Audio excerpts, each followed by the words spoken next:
ఒక చిన్న గ్రామంలో రవి అనే అబ్బాయి ఉండేవాడు. చదువులో రవి బలహీనుడు. అందరూ అతనిని తక్కువగా చూసేవారు.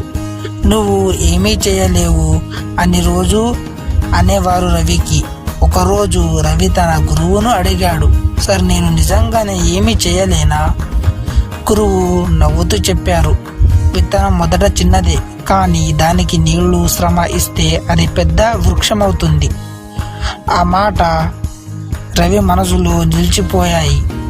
రోజు కొంచెం కొంచెంగా కష్టపడడం మొదలుపెట్టాడు.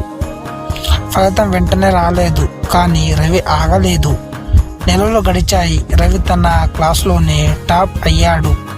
అప్పుడే అతనికి అర్థమైంది, ప్రతిభ కాదు, విజయం తీసుకొచ్చేదే పట్టుదల.